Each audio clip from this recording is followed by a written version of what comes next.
Welcome all to another video exploring the concepts of heritage on your doorstep as we continue to learn more about our local community during Heritage Week 2020.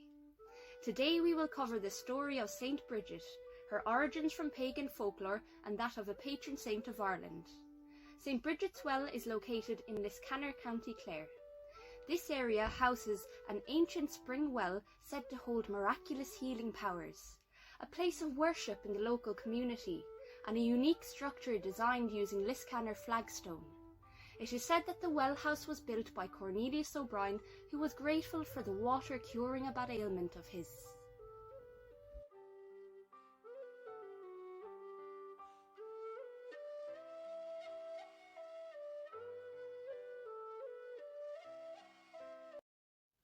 Continuing the exploration of the Tuatha Dé Danann from Irish folklore, today we'll be taking a look at Brigid, a goddess who is commonly associated with fertility, poetry, healing, smithcrafts and the season of spring. Over the years, the goddess went by several names including Brigid, Brigid and Brigid Shia, with her name roughly translated to mean the exalted one or the high one.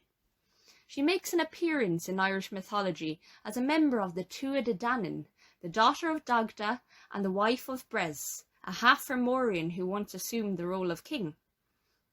Much like the Morrigan, she was also seen as a triple goddess, being described as a goddess of poetry with two sisters sharing the same name, Brigid the Healer and Brigid the Smith. She was also thought to be closely associated with Saint Brigid, and not only shares many of her attributes, but her feast will take place on the 1st of February, the same date as the pagan festival of Imbolc that would mark the start of spring. This in turn led to many arguing that Saint Brigid was in fact a Christianized version of the Irish and Celtic deity. It became quite common for Irish and Celtic deities to be demonized and to be somewhat erased from existence when Ireland and large portions of Europe became Christianized. But this transition from goddess to saint allowed Brigid to survive at a time when any spiritual belief for the worship of any other gods outside of Christianity was no longer being tolerated by European countries. The exact influences of Brigid suggest that she may have been inspired by an Indo-European goddess of dawn. This theory is somewhat further supported by the goddess's ancient Gaelic name, Brio Sayed, meaning fiery power, indicating to us that she may also have been a goddess of the sun. She was often depicted with rays of light and fire emitting from her hair and her head, showing us that she was the embodiment of the element of fire. Brigid, being a triple goddess, may have contributed to the amount of things she was considered to be a patron of through her ties with the fire and the sun. She was considered to be the goddess of smithcrafts, the healing arts, fertility, poetry, music, prophecy and agriculture, with her name also translated to mean the High One. She was perceived to be the patron of relatively high dimensions, high-rising flames, high lands, concepts and activities that elevated oneself psychologically and physically, such as wisdom, high intelligence and druidic knowledge. Her association with the hearth and the home makes her somewhat comparable to the goddess Hestia in Greek mythology, and this association continued when she became Saint Brigid.